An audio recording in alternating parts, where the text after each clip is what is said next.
Up next, the social media buzz. And Perpetua is looking radiant. Perpetua. Good morning. I'm suspecting this is your direction today. You came planned. Like you Well, had not plans. necessarily. I just felt like, Okay. you know what? Let's play. Let's play. So this is your play. This is your play. play dress. Yes. Oh, okay.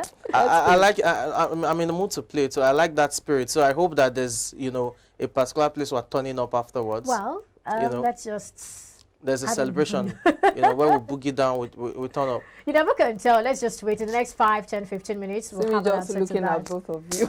You won't understand. There's a celebration somewhere. Oh, Okay, you're not in the spirit. Let's see what's Absolutely. happening in the Well, social talking media about world. social media buzz, first off, you know, so many things have been happening, and then we have Adamu Garuba finally dumping NPC, and then he says he has released the list of the people.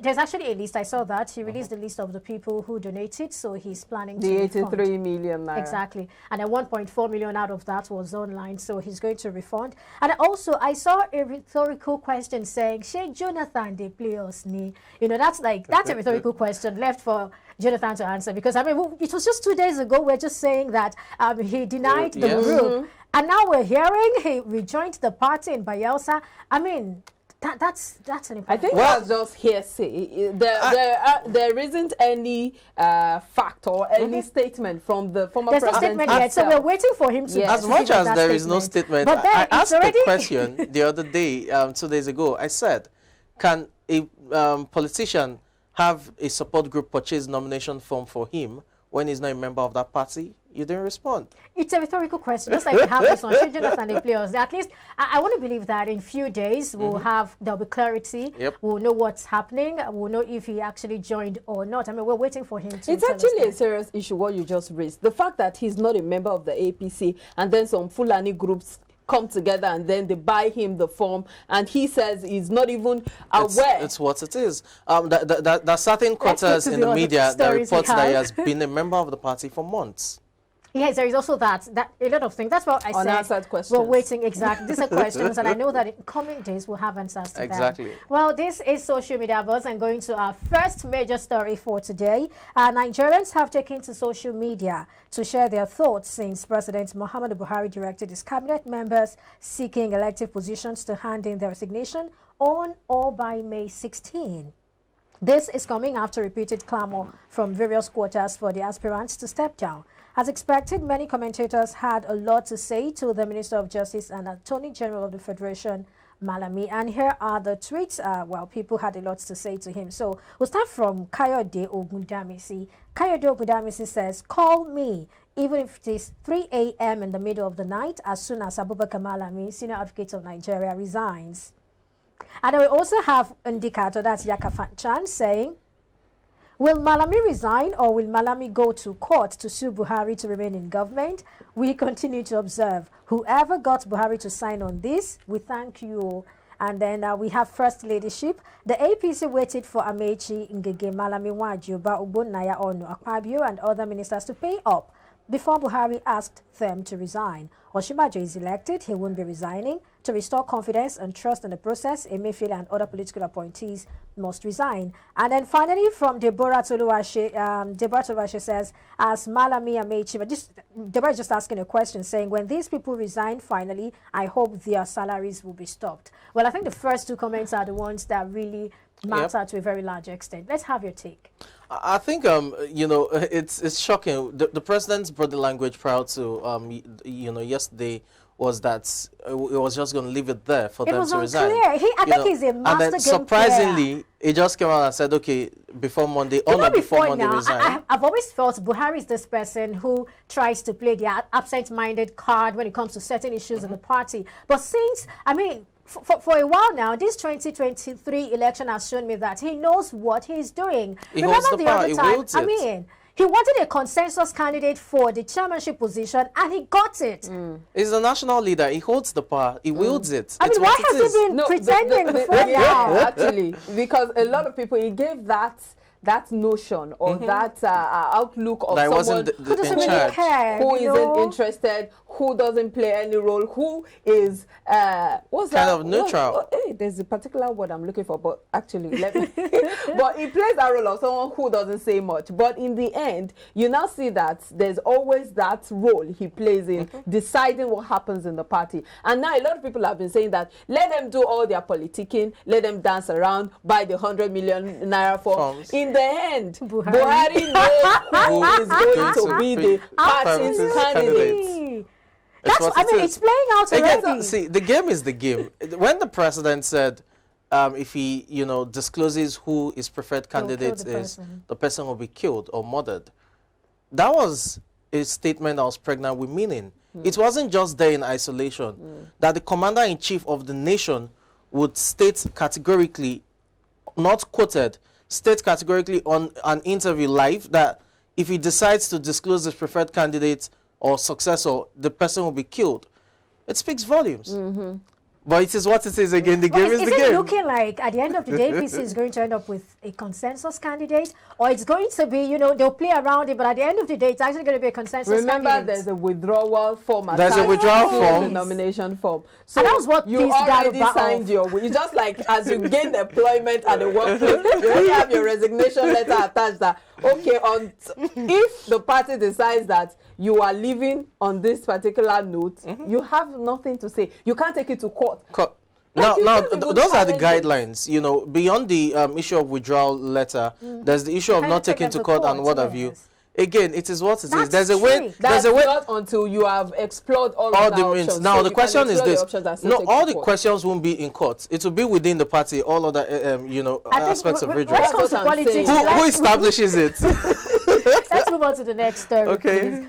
All right, talking about the next story, this is about what's happening in the southeast, really, especially Imo, Anambra, places like that. And then a video shared by Twitter user Afam Deluxo has sparked reactions from netizens.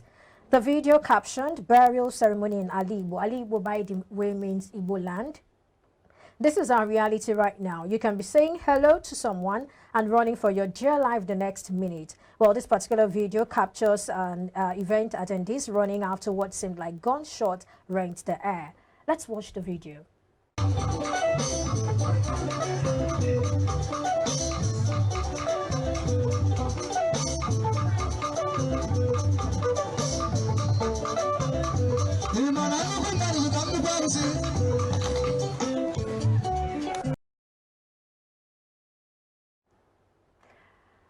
The sad reality, really. That's what happens in Southeast. My father is there, and I don't know why some persons feel connected to certain places they don't want to live. I've called him severally. "Daddy, please come." He says he's coming, and then the next minute he just wants to stay back. And then tomorrow he calls it, "Hey, they are shooting that." I'm like, why don't you just come? It's really sad what's happening over there in Southeast. Well, it's sad. For the elderly ones, they tend to have like some sort of connection to where they either grew up or where they've lived for so long. So it's oftentimes difficult to even get them to relocate, even when their health is deteriorating. Aside that's being something. Elderly, I think it's just a natural thing, a natural human thing. Home is home. Yes. So where you call home, maybe where it is similarly peaceful like Lagos, where they call home maybe a hotbed, but they just have that connection to the place. Let's see some of the reactions. Okay, All okay. Right. We have this person that's at Don Firsty saying, "I think Mr. President needs to send soldiers to these places. I just preached.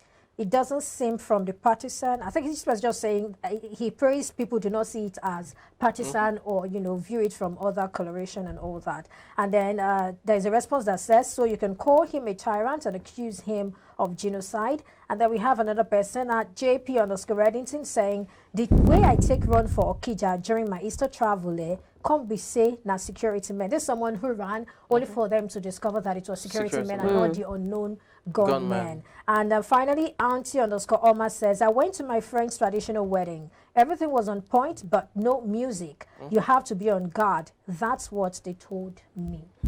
Imagine going for a traditional wedding and there's no music, simply because you want to be, conscious that, is that really the sound, Again, it just shows you the state of security across the nation. Unfortunately, in the Southeast, what we have now is, becoming a recurring motif. It's not just incessant attacks on police stations, homes being invaded. Now, it's not even longer an IPOP thing as they've made it look over time. For me, I'm really I'm concerned. When you say unknown gunmen, who are they? Are they ESN?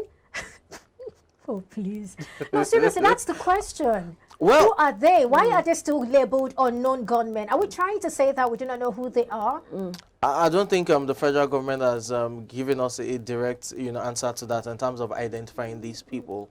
You had bandits before. They've been gazetted as terrorists. We know them. But when you still have gunmen in mask, storm various centers or buildings, even markets and communities, and then perpetrate evil, you just have to regard them as unknown gunmen. And IPOP has disowned them. Then who are they?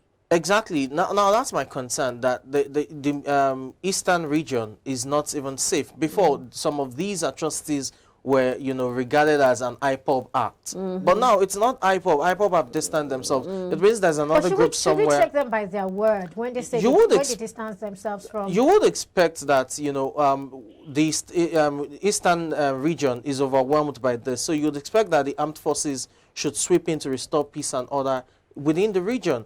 Unfortunately, we've not had that. I know we had. That happens once in a while, and when it does, there is this opera on social media saying that, oh, the federal government has invaded and all of that. You're not doing all of that to the bandits. Why are you bringing this to the southeast? So there's always this, coloration. A lot of rhetorics and issues coming up as regards security in Nigeria. It's really not limited to any region. We just hope that the needful is done, especially in saving the lives or securing the lives and properties of people.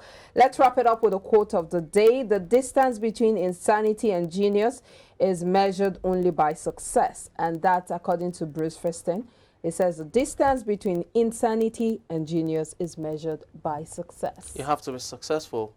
The most successful, individuals in the world had some crazy ideas and they were deemed insane until it worked out and, we're now like feeling good. The Wright brothers. So no idea can be or should be discarded? None. I mean, if the Wright brothers are discarded, right now we probably wouldn't be flying. But you have various aircrafts, jets and what have you, that those who envisaged going into the moon, it looks like a tall dream or an insane idea. Oh, how can you get there? Well, now we do that for fun. I mean, there's now the commercialization of that with SpaceX and, Elon Musk and the rest of them. So, great ideas seem insane, but once successfully implemented, then it's success. So keep running with that idea. Do whatever you can each day to ensure that you achieve what you can to make or bring the idea into fruition. And that is what makes it success or make success out of it. This is where we wrap it up today on iBrand Daybreak. Thank you so much for being a part of the show. My name is Omobolanle Adeshui. Till next time, bye for now. And I am Perpetual Fasama Pizza. Enjoy the rest of the day. Bye for now. I'm Samson Lady. Do have a great day.